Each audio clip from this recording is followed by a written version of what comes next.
স্বাগত ডিবিসি সংবাদে। এবার জানাবো খবরের বিস্তারিত। আপনাদের সাথে আছি আমি ফারহাত তাসনিম। পবিত্র আশুরা উপলক্ষে পুরান ঢাকার হোসেনি দালান ইমামবাড়া থেকে বের হবে মহরমের তাজিয়া মিছিল। সেখান থেকে আরও জানাতে সরাসরি যুক্ত হচ্ছেন সহকর্মী শাহ ইমন। ইমন, তাজিয়া মিছিলের প্রস্তুতি কেমন দেখছেন, আমাদের বিস্তারিত জানাবেন। আমি এই মুহূর্তে আছি শিয়া সম্প্রদায়ের যেখান থেকে তাদের তাজিয়া মিছিলটি বের হয়, সেই ইমামবাড়া পুরান ঢাকার বকশীবাজারে অবস্থিত সেই মসজিদ প্রাঙ্গণেই রয়েছি। তারা এখন পর্যন্ত মিছিলের কোনো প্রস্তুতি নিয়েছে পুরোপুরি, কিন্তু মিছিল এখনো বের হয়নি, হয়তো আরও আধা ঘন্টা সময় লাগবে।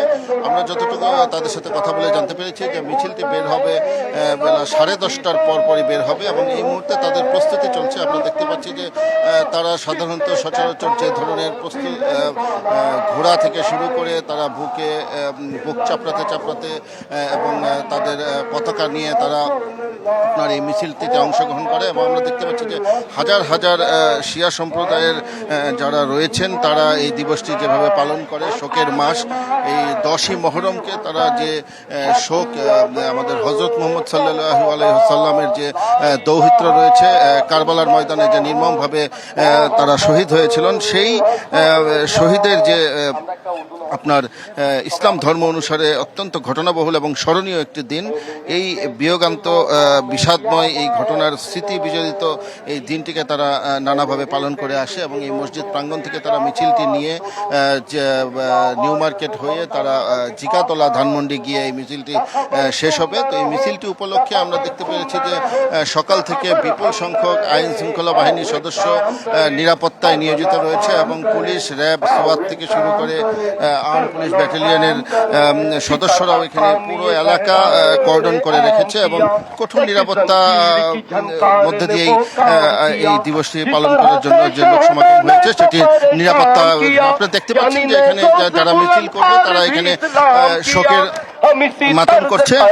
তারা বলছে যে শোকাবহ প্রতিবারের মতো এবারও নিরাপত্তার মধ্যে দিয়ে পালন করবে। তবে এবার কিছু কিছু বিষয়ে একটি নিষেধাজ্ঞা দিয়েছে, সেটা হচ্ছে যে কোনো লোহার ধাতব পদার্থ এই মিছিলে ব্যবহার করা যাবে না, এমনটা নির্দেশনা দেওয়া হয়েছিল। তারা পুরোপুরি এই বিষয়টিও মেনে চলছে।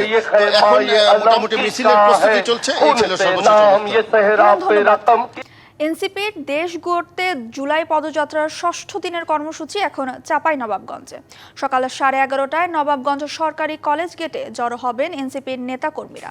পথসভার প্রস্তুতি হিসেবে নবাবগঞ্জ সরকারি কলেজ গেটের সামনে অস্থায়ী মঞ্চ তৈরি করেছেন স্থানীয় নেতাকর্মীরা। পদযাত্রায় এনসিপির কেন্দ্রীয় আহ্বায়ক নাহিদ ইসলাম, সদস্য সচিব আক্তার হোসেন, সার্জিস আলম, হাসনাত আবদুল্লাহ, তাসনিম জারা, সামান্তা শারমিন সহ কেন্দ্রীয় নেতারা উপস্থিত থাকার কথা রয়েছে। চাঁপাইনবাবগঞ্জে জুলাই আন্দোলনের প্রাণকেন্দ্র শান্তি মোড় থেকে কলেজ চত্বর পর্যন্ত পায়ে হেঁটে দেশ গড়তে জুলাই পদযাত্রা হবে। পদযাত্রাটি চাঁপাইনবাবগঞ্জ শহরের শান্তি মোড়, বাতেনখা মোড়, নিমতলা মোড়, বড় ইন্দারা মোড়, গাবতলা মোড়, মার্কেট চত্বর হয়ে নবাবগঞ্জ সরকারি কলেজ চত্বরে শেষ হবে। পরে পদযাত্রাটি যাবে পাশের জেলার রাজশাহীতে। ইরানের পরমাণু স্থাপনায় যুক্তরাষ্ট্রের হামলার পর প্রথমবারের মতো জনসম্মুখে আসলেন দেশটির শীর্ষ ধর্মীয় নেতা আয়াতুল্লাহ আলী খামেনি। শনিবার তেহরানের কেন্দ্রীয় ইমাম খোমেইনি মসজিদে আশুরা উপলক্ষে আয়োজিত এক অনুষ্ঠানে অংশ নিতে দেখা যায় তাকে। অনুষ্ঠানটি ইরানের রাষ্ট্রীয় টেলিভিশনে সরাসরি সম্প্রচার করা হয়। খামেনিকে কালো পোশাকে মঞ্চে দাঁড়িয়ে থাকতে দেখা যায় আর উচ্ছ্বাস প্রকাশ করেন তার সমর্থকরা। এর আগে গেল 13ই জুন ইরানে ইসরায়েলের হামলার আগে প্রকাশ্যে দেখা গিয়েছিল আয়াতুল্লাহ আলী খামেনিকে। তখন তিনি সংসদ সদস্যদের সঙ্গে সাক্ষাৎ করছিলেন। সবশেষ গত সপ্তাহে একটি পূর্বে ধারণকৃত ভিডিও বার্তায় বক্তব্য দিয়েছিলেন তিনি, তবে প্রকাশ্যে উপস্থিত হননি। ইসরায়েলের বিরুদ্ধে যুদ্ধ চলাকালীন পশ্চিমা মিডিয়ায় গুজব ছড়ায় যে তিনি বাংকারে আত্মগোপনে রয়েছেন।